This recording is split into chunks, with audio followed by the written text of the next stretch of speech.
আচ্ছা কনসে আল্লাহ বড় না মানুষ বড়? ধরো গাদা, তুই কার হাতে কার জোড়া দেশ?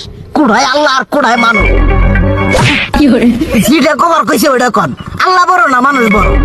আল্লাহ তো বড়। আল্লাহ বড়, তাহলে আল্লাহর কথা না হইনা মানুষের কথা শুনেন কে? কি কইতাছস? কি আর আল্লাহর কথা মানে না মানুষের কথা মানে? হ্যাঁ, কি আর মানুষের কথা শুনেন, তাই না? আমনে যে ওই দিনকে ডায়াবেটিসের রোগ নিয়ে যে হাসপাতালে গেলেন, ডাক্তার আপনারা কত কিছু খাবার না করলো, সব কিছু না খাই এখন চলতেছেন। তাহলে আল্লাহ যে আপনারা কইছে যে হারাম খাবার না, সুদ খাবার না, কই আপনি তো কাম কাজ বাদ দিয়ে এলাকার আমাদের টাকা পয়সা না গায়ে খালি ওইলে দিয়েই খান। নিজেরা টেও হালাল ভাবে কামাই করেন না, ওই সুদ তো না কটা টেয়া করে লাভ আহে ওইলে দিয়ে দিয়ে চলেন আর পেটা বড় বানাইছেন।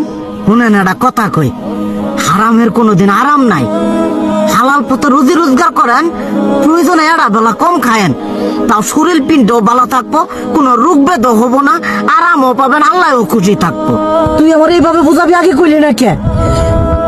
আসলে এই বিষয়টা তো আমি কখনো মাথায় এইভাবে নেই যে আমাদের কখনো ডাক্তার নিষেধ করলে ঠিকই আমরা নিষেধ মানি, কিন্তু উপর আল্লাহ যে কত কিছু নিষেধ করে দিয়ে সেটা মানি না। আর এই যে হারাম পথে টিয়া পয়সা কামাই করতেছেন, শরীরের মধ্যে দুনিয়া রোগ বেত হয়েছে, দেখা যাইতেছে যা টিয়া হারাম পথে কামাই করতেছেন তার তো বেশি টিয়া মনে করেন জ্বলে যাইতেছে গা বেশি। আজকের পর থেকে আমি আর এই হারাম সুদ খামো না, আমি হালাল পথে চলবো, হালাল টাকা পয়সা ইনকাম করবো। এতে করে যদি একবেলা কমও খাইতে হয় তবুও খামো, তবু আমি আর এই হারাম পথে চলবো না। আচ্ছা ঠিক আছে।